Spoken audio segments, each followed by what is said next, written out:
programa tem o apoio da TV Interação, Associação Vida e Trabalho e da Ordem dos Advogados do Brasil, Seção São Paulo.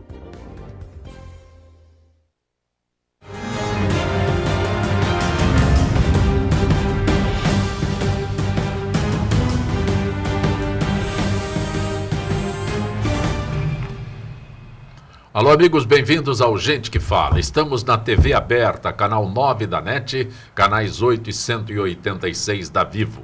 Estamos na Rádio Trianon, AM 740 São Paulo. Estamos na Rádio Universal, AM 810 Santos. Estamos no estúdio da TV aberta, transmitindo pela nossa fanpage facebook.com/programa Gente que Fala. Estamos ainda na TV Guarulhos, canal 3 da NET em Guarulhos, 11h30 da noite. Nosso blog, gentequefala.com.br.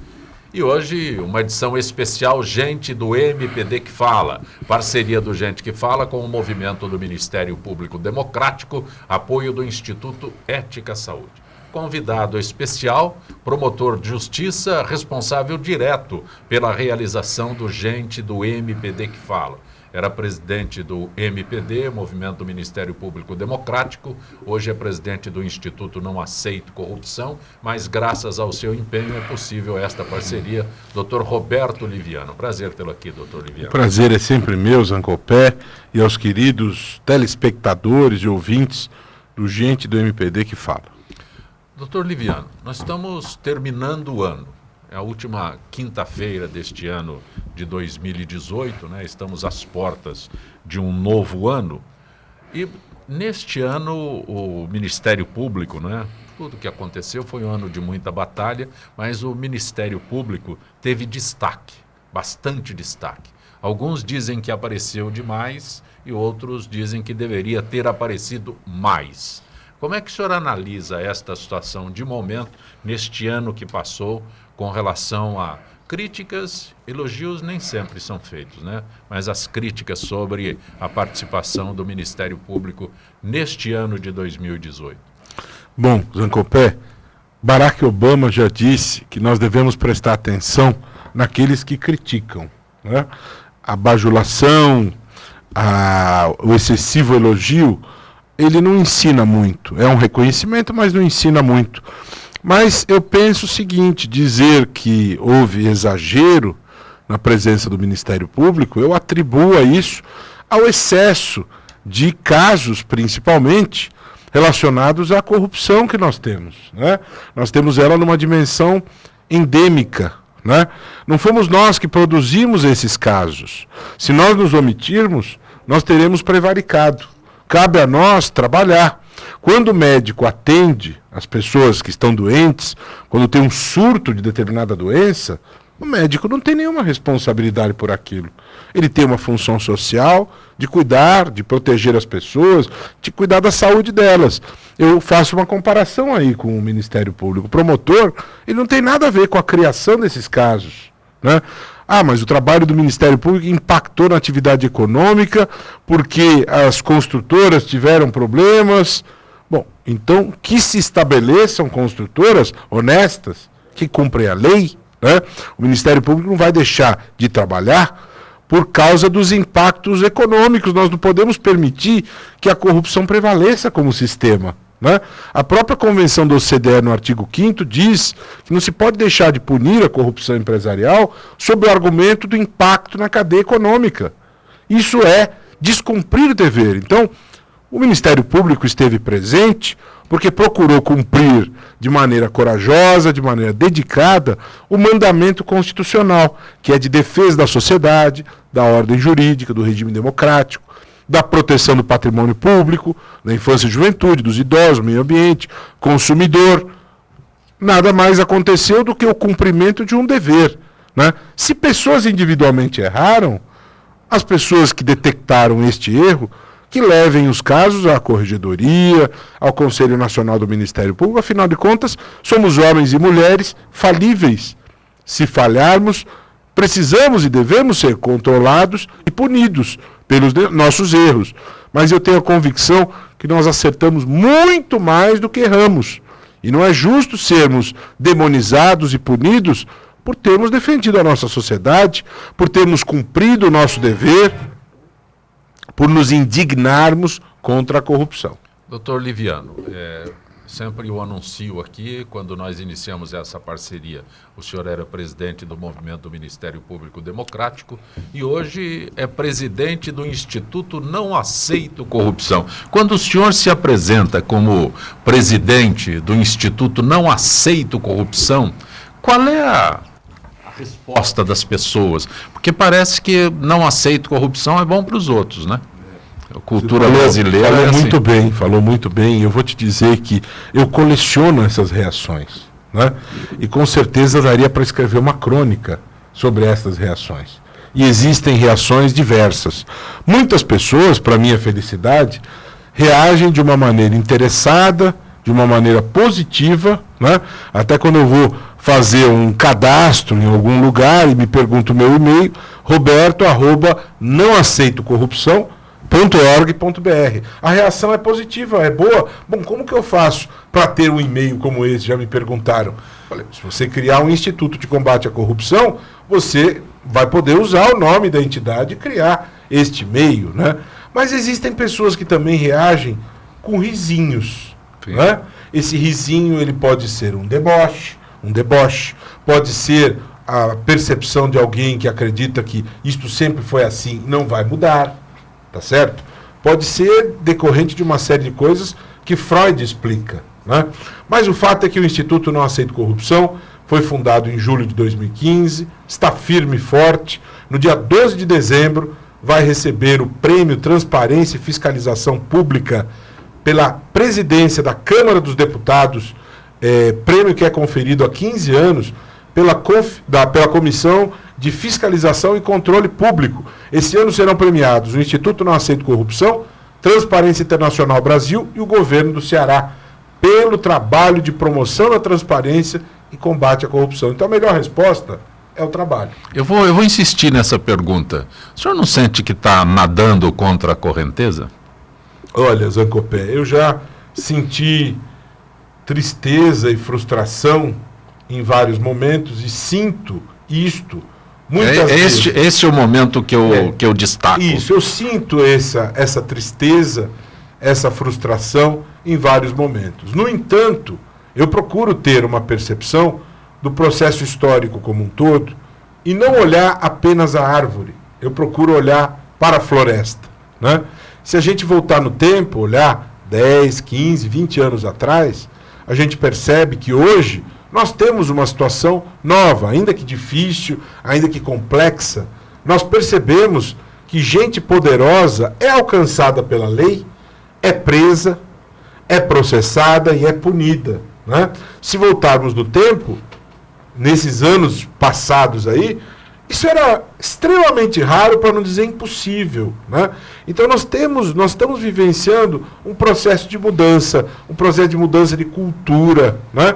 Mas as mudanças profundas, as mudanças culturais, elas acontecem ao longo das gerações, não de um minuto para o outro, não de um instante para o outro. A própria eleição que aconteceu agora em 2018, óbvio que poderia ser ainda melhor, né? Mas quando o Congresso examinou a proposta de reforma política e podia avançar instituindo o voto distrital, que diminuiria o poder corruptivo das eleições, não aprovou esses pedidos do povo ter nas mãos o poder de renovação, mas mesmo diante dessas barreiras, o povo nas urnas deu um recado. Figuras graúdas, envolvidas em práticas ilícitas, foram barradas, solenemente barradas. Famosas, poderosas, gente de grife no mundo da política, recebeu um não sonoro do eleitor, né?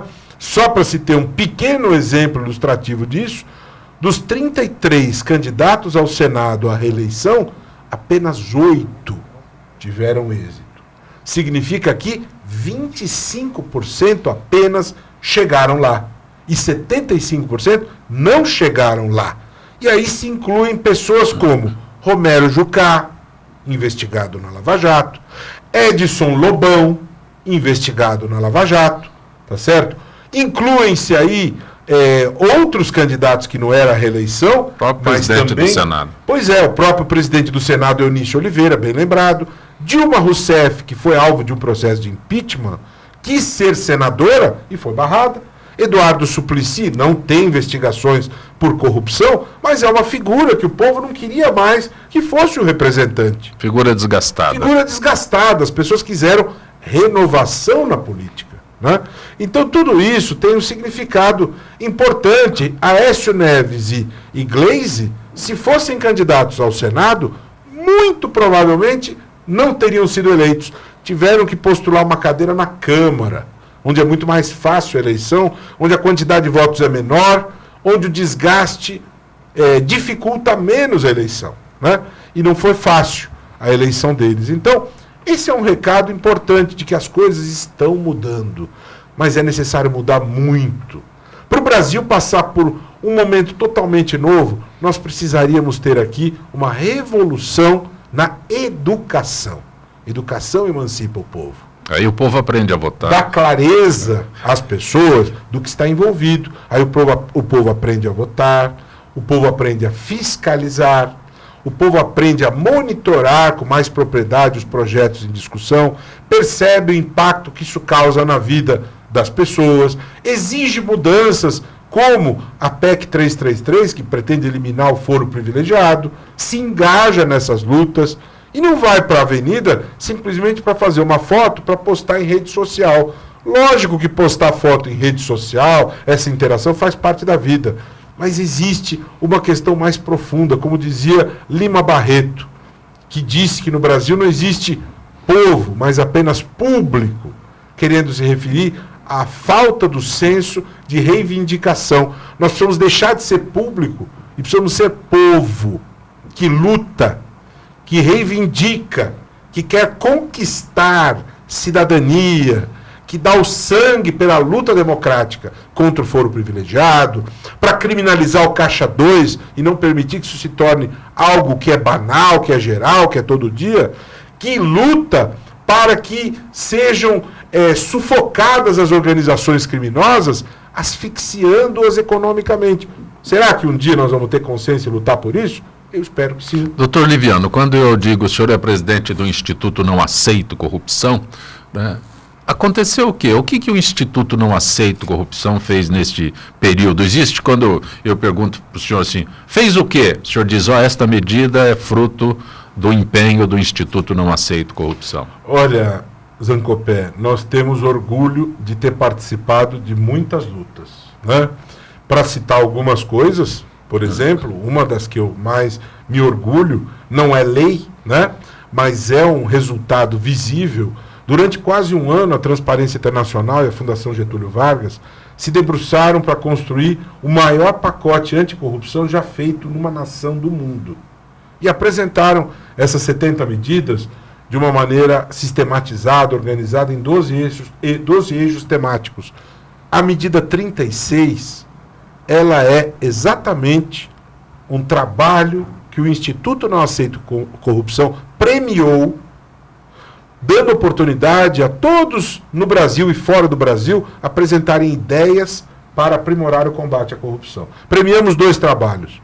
Um deles, que fala em prevenção à corrupção nas prefeituras, melhorando a gestão municipal, foi exatamente a integralidade da medida 36. Mas são muitos. A medida provisória 703, por exemplo, que já veio à tona um conjunto de evidências de que ela foi, entre aspas, comprada, desde o primeiro instante que essa medida foi publicada, o Instituto lutou contra ela. E ela caducou. Ela não prosperou. E a nossa luta esteve presente lá. Quando o presidente nomeou Cristiane Brasil ministra do Trabalho, e essa nomeação era afrontosa ao princípio da moralidade, desde o primeiro instante nós nos posicionamos fortemente contra essa escolha. Ao final ela não prevaleceu. O mesmo pode ser dito em relação ao indulto Black Friday natalino de Michel Temer, que pretendia liquidar 80% das penas de corruptos. Nós nos expusemos, defendemos posição, houve até entrevista no El País da Espanha sobre isso, e não prevaleceu, o Supremo suspendeu. E nós propomos soluções. O PL 5208, por exemplo, foi uma construção proposta pelo Instituto e por outros organismos nessa direção. Esta semana mesmo, eu estive em Brasília trabalhando pela aprovação pela Comissão do Desenvolvimento Econômico do PL 144 de 2018. São muitas iniciativas, muitas coisas acontecendo. Este projeto propõe a mudança da sistemática jurídica de criação de empresas no Brasil. Hoje, um contrato particular cria uma empresa. E as empresas, muitas vezes, são compostas por laranjas. A fiscalização disso ela é frouxa, ela é falha, não há publicidade. O que o projeto propõe? Obrigatoriedade, a exemplo do que acontece na Alemanha, na França, na Bélgica, na Espanha, na Itália, empresas têm que ser criadas por escritura pública, sob fiscalização de um tabelião, cria-se uma base de dados contendo todas essas informações para que Ministério Público, Polícia Federal e Judiciário possam olhar de uma maneira inteligente estas informações, coibindo lavagem de dinheiro, corrupção e fraudes, além do que desburocratiza o processo de formação de empresas, porque em 48 horas o tabelião tem que informar a junta comercial a constituição da empresa. Isso dá agilidade, isso faz com que nós tenhamos a prevenção à corrupção. E o Instituto esteve presente ali. Aliás, no dia anterior à votação, foi publicado o artigo da minha autoria no jornal Folha de São Paulo, sobre o título Quem tem medo do PL 144. E foi lido o texto na sessão da Câmara em que se debatia isso e foi aprovado o projeto. Portanto, a nossa luta esteve presente ali para que nós tenhamos uma situação melhor em matéria de prevenção à corrupção, e não é sem razão, me parece justo que o prêmio Transparência e Fiscalização Pública seja concedido ao Instituto, que está corajosamente se posicionando contra, assim como luta contra o PL, que pretende afrouxar a lei das estatais, permitindo a escolha de cupinchas para órgãos que devem ser técnicos, trabalhando contra a eficácia da Lei 13.303 de 2016. Doutor Liviano, eu ouço o senhor sempre inflamado, sempre fazendo as colocações perfeitas nesta tua luta como presidente do Instituto Não Aceito Corrupção, que deveria ser o sentimento de todos os brasileiros, essa indignação que o senhor expressa sempre. Mas eu lembro, o senhor estava no programa, no último programa de novembro, eu li aqui, que o Rio de Janeiro, o governador do Rio de Janeiro bateram as portas, a polícia bateu as portas do palácio às 6 horas da manhã e levou o governador do Rio preso. E o que é pior, o esquema no Rio de Janeiro foi exportado para Brasília. A mesma coisa que se fazia, que se praticava no Rio de Janeiro, os ensinamentos tiveram êxito em Brasília, no setor de saúde. A minha colocação é a seguinte: debaixo de tudo isso, de toda essa fala que o senhor expôs aqui, de toda a sua ação no Instituto Não Aceito Corrupção, os políticos parece que estão ainda no nirvana, estão lá fora da realidade brasileira. Parece que eles não aprenderam nada.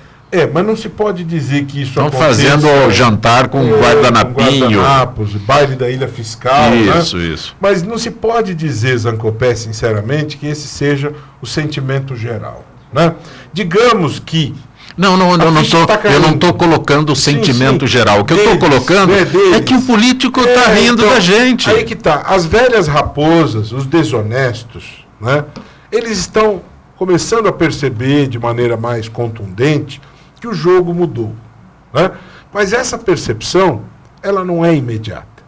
Ela não acontece no momento imediatamente seguinte ao de uma punição ou de outra.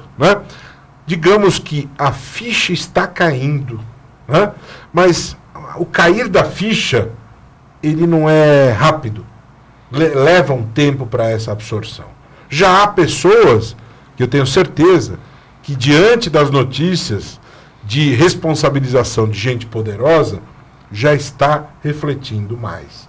Não há uma medição psicológica disso. Não tem como nós verificarmos o que se passa no cérebro dos corruptos, potencialmente corruptos, em relação a isso. Mas eu tenho certeza absoluta que muitas pessoas já estão levando em conta aquilo que está se colocando, que os cientistas políticos americanos falam em fritar o peixe grande e a força da exemplaridade.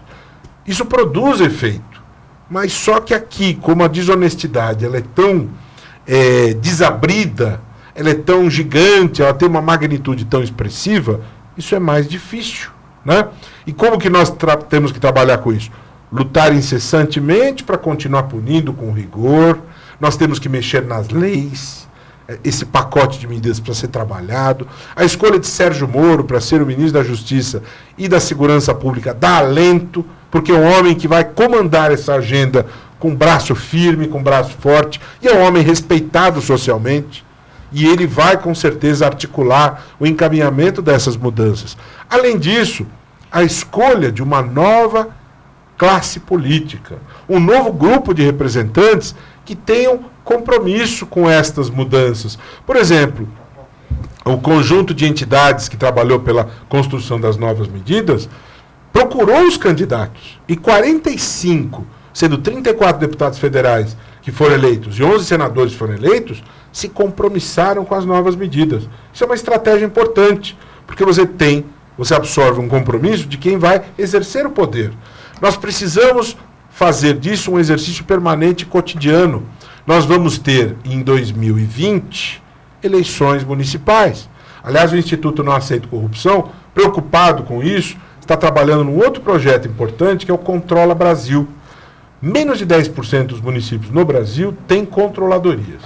E quando você tem controladoria, o cenário é totalmente diferente em relação ao tema combate à corrupção. Porque o controle interno minimiza as práticas desonestas, as práticas ilícitas. Então nós estamos trabalhando para que esse número se modifique.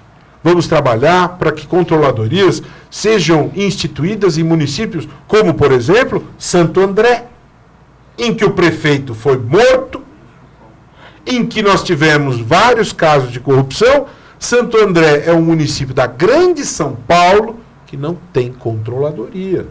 Ribeirão Preto, cuja prefeita está presa, Darcy Veras, não tem controladoria, né?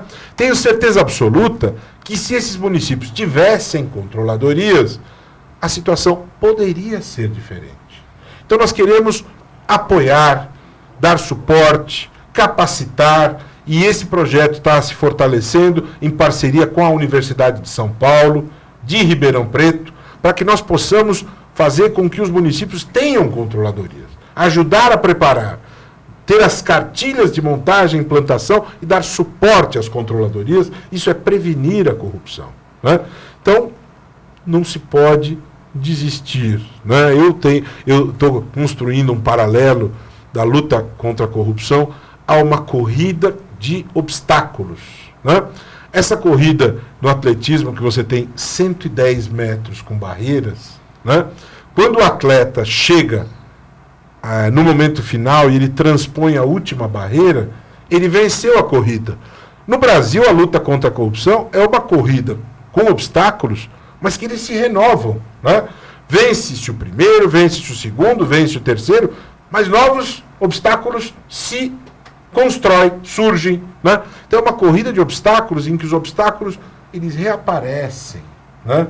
E isso é muito difícil. Você tem que ter muita tenacidade, resiliência para continuar esta corrida, esta luta, porque a corrupção, e aí tem sentido essa comparação, ela nunca será eliminada. Doutor Liviano, eu vou acrescentar um detalhe. Eu coloquei para o senhor a corrupção que vem dos órgãos públicos, né?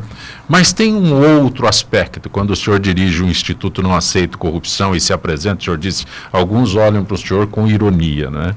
A minha pergunta é do cidadão. O senhor acha que o brasileiro melhorou? Aliás, eu posso até citar um exemplo que é muito simples, motorista. Todos nós dirigimos, a grande maioria dirige, e a grande maioria quer escapar da multa. Aí, vindo aqui de táxi, o motorista, o Rafael, que estava me trazendo, me chamou a atenção, porque quando para ali na esquina da Brasil, com a Rebouças, né, lá de cá, Henrique Schalman, vem uma avalanche de pessoas com papeizinhos distribuindo, está com a sua habilitação cassada? Procure, tem lá o telefone, sua habilitação está suspensa, procure. Então tem um outro lado, que é o cidadão que quer se aproveitar. Estou falando de motorista porque é o exemplo mais simples que se tem. Todo mundo quer escapar da multa. Então, não aceito corrupção desde que a multa não seja para mim. Não aceito corrupção, sou contra a corrupção. Se você fizer pesquisa, nós vamos ter um número próximo de 100% aí. Você é a favor ou contra? Eu sou contra. Dos outros. Sim. Contra a corrupção dos outros. Quando a pessoa ela entra na pergunta, no questionamento, como beneficiária, ou mesmo como alguém que precisa agir para buscar um benefício, essa firmeza ela já deixa de existir, né? Nos países, segundo a Transparência Internacional, com menos corrupção, em que ela é mais visível e combatida, como a Nova Zelândia, como a Dinamarca, como a Suécia, como a Noruega, como tantos outros países nórdicos se notabilizam por isso, se você fizer essa pergunta, você aceitaria um cargo fantasma? Enquanto que aqui muita gente aceitaria. Procurando. Lá está procurando. Lá ninguém nem procura e nem aceita. Sim. Porque existe essa visão de respeito àquilo que é de todos, né? O prefeito de Londres, ele vai trabalhar e volta para sua casa de metrô, né? Na Suécia, trabalha-se usando a bicicleta como uma coisa natural. Inclusive, na Suécia é proibido a contratação de um trabalhador doméstico, né? As pessoas precisam ter este sentido da vida, de respeito ao outro, de confiança, né? O grau de confiança de umas pessoas nas outras, quando você tem educação, civilidade, valores éticos, é totalmente diferente, né? Quando você tem a desonestidade vicejando solta, tudo fica complicado. Por isso que, como eu já tenho dito, a pesquisa Latino Barômetro, 18 países da América Latina pesquisados, Brasil em último lugar no quesito confiança interpessoal, 4%. 4%, quer dizer que 96% não confiam. Não confiam por quê? Por causa da desonestidade, por causa da deslealdade, que existe como algo natural, e nós não podemos permitir a naturalização da corrupção. Porque tudo que o corrupto quer é que as pessoas fiquem anestesiadas e que elas não resistam, né? Que elas não combatam. É o que aconteceu na Itália, da Operação Mãos Limpas. O povo não reagiu,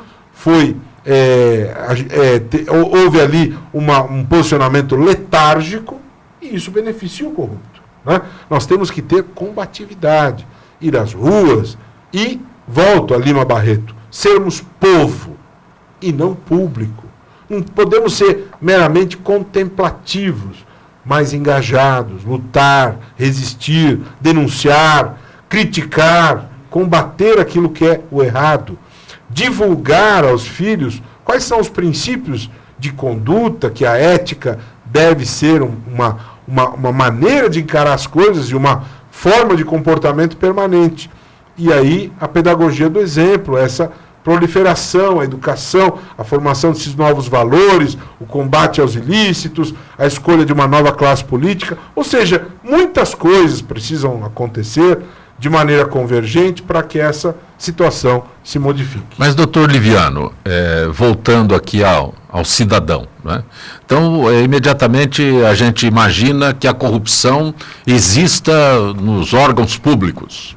Para que ela exista nos órgãos públicos, precisa da colaboração da iniciativa privada, do fornecedor, daquele que chega lá e convence um servidor público a se beneficiar do que ele está oferecendo.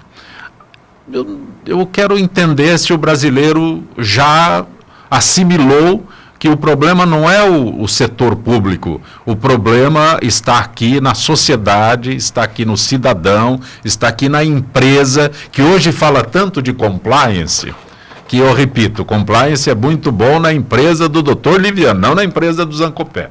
Compliance é muito bom do outro lado. E essa visão, o senhor imagina que esteja mudando? Uma vez eu fui dar uma palestra em um determinado local e conversei com o pessoal que trabalha com implantação de compliance. E aí eles contaram um caso interessante. Caso é bom. Me disseram que foram procurados para assessorar uma determinada empreiteira que pretendia implantar o compliance na sua organização. Eles acharam positivo, avançaram na tratativa E as tantas, o pessoal da empresa, entre aspas, interessada, diz, nós queremos implantar compliance na nossa organização, compliance com caixa 2, né? Uma modalidade de compliance nova, né? Um compliance à brasileira. Eu não preciso de um curso de compliance para fazer caixa 2. Mas a questão é colocar a tabuleta na porta. Oficializar. Para dizer que existe. A Petrobras tinha departamento de compliance. A Odebrecht, do lado do departamento de operações estruturadas, em que se planejava e distribuía a propina, do lado havia o departamento de compliance. Então você tinha a propina planejada e, ao mesmo tempo, o compliance, aquilo que a gente chama de para o inglês ver. Então, a sua pergunta é importante para relembrar as pessoas que a corrupção ela tem um formato, uma anatomia bilateral. Né? Você não tem a corrupção apenas atingindo quem está no campo público. Né?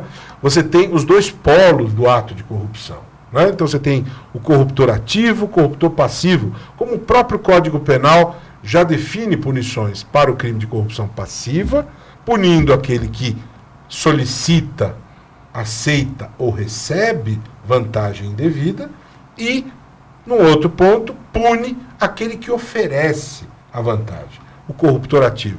Então nós precisamos realmente ter esta mudança de padrões. No Código Penal já havia esses crimes, e desde 2014 nós temos em vigor a Lei 12.846, que é a lei que combate a corrupção das empresas, que institui o compliance. Todo mundo já está cumprindo essa lei? Não, não está todo mundo cumprindo esta lei, mas ela é um marco legal importante. Houve empresas que, influenciadas pela vigência da lei, já se movimentaram para se reposicionar em relação a isso. Houve outras empresas que já tinham compliance no seu DNA de negócio, porque nós temos a ideia de compliance desde 1977, com a FCPA americana, que foi aprovada logo depois do escândalo de Watergate, que retirou do poder o presidente Richard Nixon, e isso se espalhou pelo mundo. Né? Então, as multinacionais já aplicavam compliance por conta desta tendência mundial. Né?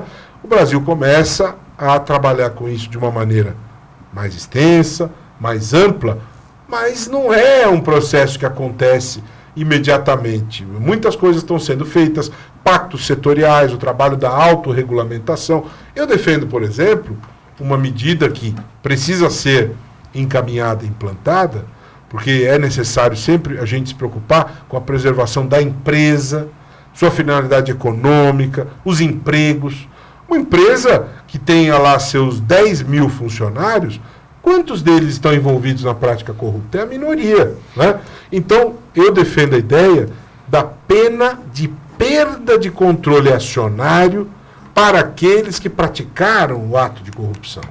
Se você aplica como pena esta perda, você não está punindo a empresa, você está punindo o mau gestor, o gestor desonesto, e preserva a empresa com toda a sua finalidade econômica, né?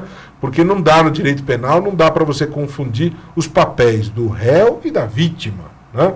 Você precisa ter discernimento em relação a isso, porque senão você distorce a própria essência do direito penal, né?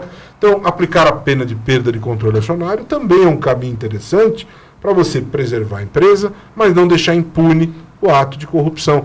Agora, tem que caminhar muito ainda, muito. Nós estamos tocando a ponta do iceberg. Nós não podemos dizer que o compliance já é um valor amplo, geral e restrito no Brasil, no mundo empresarial, no campo privado. Muito tem que haver de avanço ainda para que nós possamos dizer que nos aproximamos desse patamar.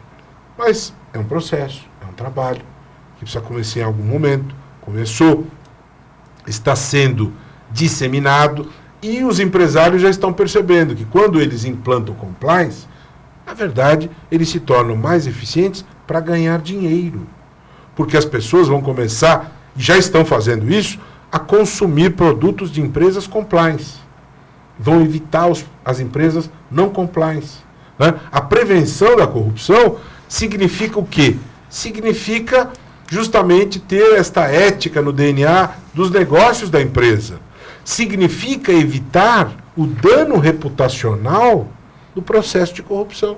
E o dano reputacional é irreparável. Você é um homem da comunicação e você sabe que, já disse Warren Buffett, 20 anos para construir um nome e 5 minutos para destruí-lo. A reputação é o bem mais valioso que se pode ter, mais que imóveis, móveis, conta bancária. Reputação, imagem. Foi destruída, pode não haver reparação. Então as empresas inteligentes já estão percebendo que tem que proteger a reputação, tem que evitar essa exposição que gera este dano. Tem que colocar o compliance como instrumento de tornar a empresa mais produtiva, como gerenciamento de riscos, evitar problemas. Evitar problemas significa ser inteligente e, ao mesmo tempo, ganhar dinheiro de forma ética, leal, competitiva, com limpeza nos negócios, né? Doutor Roberto Liviano, o senhor é promotor de justiça, presidente do Instituto Não Aceito Corrupção, e eu estou nessa profissão de jornalista há 50 anos. Então, o que mais se anunciava no jornalismo eram casos de corrupção em empreiteiras, né?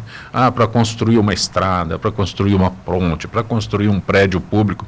A empreiteira era sinônimo de corrupção.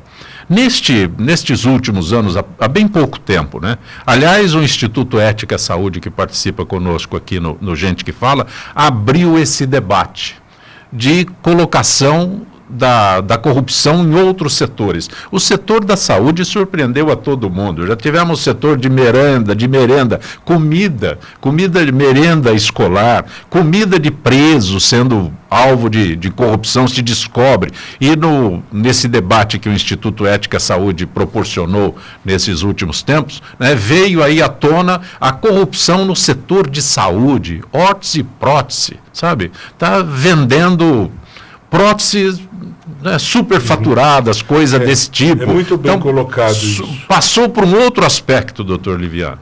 A questão é a seguinte: quando você procura as raízes, as profundezas de todo esse processo, quando você procura analisar aquilo que no direito nós chamamos de análise criminológica, entender o porquê das coisas, por que o crime aconteceu, quais são as origens, quais são as causas.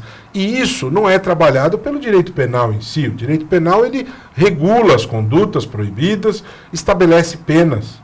Mas não tem como se preocupar com as origens sociológicas, antropológicas. Aí nós entramos num campo comportamental, né? Aí nós entramos num campo que reúne outra grandeza de problemas. Aí nós estamos trabalhando com a questão da crise de valores éticos, né? A ética é algo que não está presente como prioridade na vida das pessoas. Os pais não educam os filhos, lamentavelmente, para terem um comportamento ético. Os pais muitas vezes educam os filhos para serem os mais espertos. Sim. E não os mais íntegros. Se você tem um reposicionamento e uma educação para a integridade e a ética, as coisas mudam de figura. Porque educar para ser o mais esperto, o mundo é dos espertos, o importante é levar vantagem em tudo, como dizia o jogador Gerson na campanha de propaganda dos cigarros Vila Rica. Isso faz com que se dissemine um conjunto de valores em que vale a pena ser desonesto. E isso se soma a uma outra questão, que é o individualismo, que marca o pós-modernismo. As pessoas, elas são muito preocupadas com aquilo que lhes diz respeito individualmente. As pessoas preocupam-se pouco com aquilo que diz respeito ao coletivo, né? E isso é retratado por muitos pensadores, por muitos filósofos. Zygmunt Bauman tratou da questão da modernidade líquida, das relações efêmeras, sem raiz profunda, das relações rasas, né? E nós sabemos que a vida na modernidade, ela é caracterizada por essas relações superficiais, né? E o individualismo está presente. O individualismo e o materialismo, ele está presente infelizmente, na cabeça das pessoas como valores preponderantes. O crime patrimonial, ele acontece muitas vezes porque o criminoso, ele se sente inferior a outros que ele vê com um tênis de marca, objetos de valor. Então, é aquela coisa do protagonismo que ele precisa ter, e para tê-lo, ele precisa conquistar bens materiais. Não é ser uma pessoa de bem, preocupada com os outros, uma pessoa que faz o bem, dissemina o bem e trabalha pelo bem comum. Né? Por isso também, essa pesquisa Latino Barômetro, da qual eu tanto falo, detectou que, para os brasileiros, 93% dos políticos usam o poder para se autobeneficiar. Só 7% usam o poder visando o bem comum. Né? Então isso acirra mais essas coisas. A confiança das pessoas é baixa umas nas outras. Isso está relacionado ao quê? A fraca importância da ética. Quando você tem pouca ética, pouca lealdade, pouco respeito a esses valores fundamentais, infelizmente nós temos esse reflexo. E aí é a saúde. Eu vi processos criminais em que entidades que se caracterizam pelo trabalho solidário de assistência eram vítimas de crimes contra o patrimônio, como se fosse da mesma maneira que roubar alguém que aparentemente tem posses, assaltar alguém que aparentemente é rico, também invadem-se entidades assistenciais que cuidam de pessoas com deficiência, que cuidam de crianças, e sem nenhuma parcimônia roubam-se dali os computadores, os tostões que essas organizações lutaram tanto para poder proteger a sociedade. São roubados da mesma maneira que se rouba o celular no farol, que se bate a carteira daquele indivíduo que se pensa que é rico, em que se rouba o carro caro. Também roubam-se as moedas daquela entidade que protege crianças com câncer, da igreja que faz uma obra filantrópica em prol da sociedade. A igreja também é roubada. Né? Ou seja, não há limites para o cleptos, para o roubo. Roubam-se todos. Onde se encontram valores, esses valores são roubados. Sem limite. A pessoa não o ladrão, ele não deixa de pensar, mas espera um pouquinho, isso aqui vai prejudicar crianças, pessoas com deficiência. Roubam-se os fios, né? Deixando bairros inteiros no apagão. Né? Não é apenas a questão do metal que vai ser derretido e virar dinheiro. Não se pensa no impacto que aquele roubo de fios causará na sociedade. Aí nós estamos falando de crime contra o patrimônio, que se coloque com clareza. Falamos da ética dos valores, do respeito ao outro. Então, rouba-se a nível de corrupção, assim como se roubam fios, assim como se roubam os tostões da igreja que cuida de pessoas vulneráveis, assim como se roubam computadores de escola. E com isso se sucateia, se destrói o futuro das próximas gerações. Nós precisamos de um grande pacto nacional contra isso. Precisamos de um pacto pela ética. Né? Precisamos das pessoas que querem as coisas diferentes. Se eu quero um país ético, preciso ter uma atitude ética com os filhos, na questão que você falou da carteira, dessas trambicagens no plano aí da condução de veículos, nessa questão de multas e tudo mais. Tem que ser ética e leal em todos os planos, inclusive na vida afetiva, né? Nos contatos com as demais pessoas, no respeito às demais pessoas, tem que haver civilidade. E falta muita civilidade. Doutor Roberto Liviano, o senhor é promotor de justiça, é muito respeitado no seu ambiente de trabalho, né? Mesmo aqueles que não o compartilham do dia a dia, o respeitam. O que faz um promotor de justiça publicar um livro de crônicas? Pois eu, desde a minha adolescência, desde a minha infância, eu sempre apreciei muito esse específico gênero literário. Sempre gostei. Sempre gostei muito, sempre li grandes cronistas, sempre li Clarice Lispector, sempre gostei muito do Coni e tantos, Rubem Alves, Rubem Braga, sempre gostei muito de ler crônicas, Fernando Sabino. Esse gênero sempre me interessou muito, eu sempre gostei muito disso, né? E ao mesmo tempo eu me considero uma pessoa que se preocupa muito em enxergar o outro, né?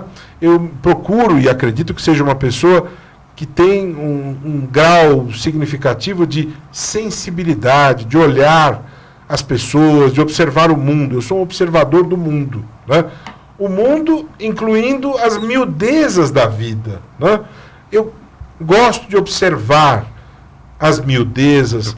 O senhor no júri não fica observando lá para fazer crônica. Observar no júri, no júri, Zancopé.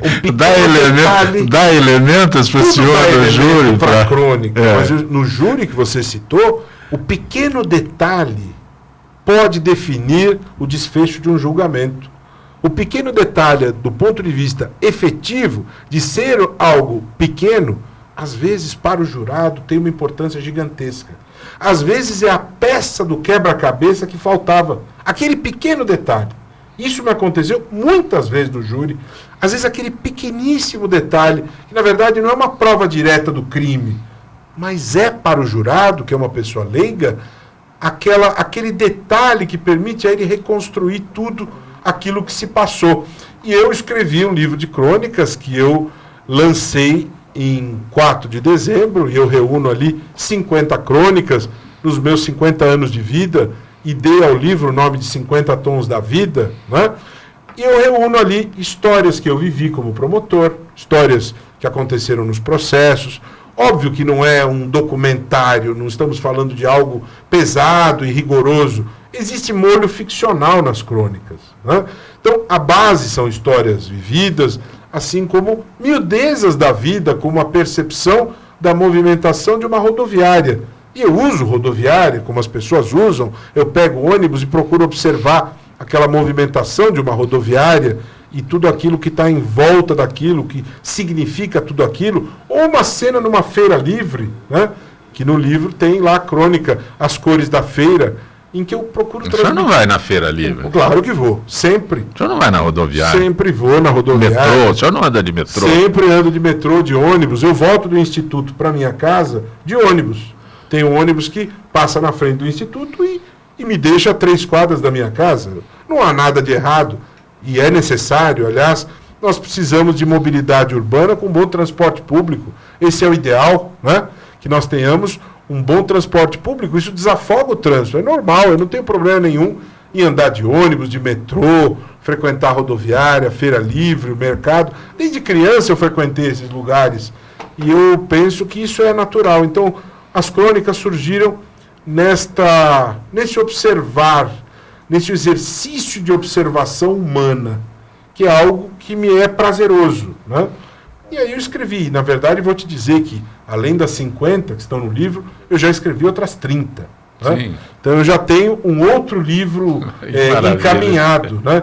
E à medida que surgem as inspirações por algo que chama atenção nas cenas cotidianas, eu tenho um grande prazer em ir ao computador e construir a crônica em relação àquele olhar, né? Aquele aspecto que me chama atenção, que eu acho que o ser humano ele é muito rico.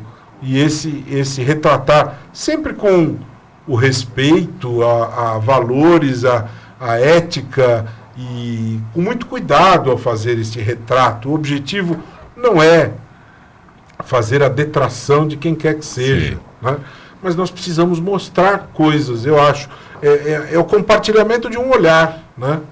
Vou sugerir ao senhor, fica na esquina da Ipiranga com a São João, mas não do lado do Brahma, do outro lado, no Jeca ali, que o cenário é muito mais interessante. Vai sair com muitos assuntos. Estou vendo que eu estou aqui diante de uma pessoa que pode tornar o cronista. Sai observar muito, é do outro lado, não no Bar Brahma, ali do outro lado, no Jeca.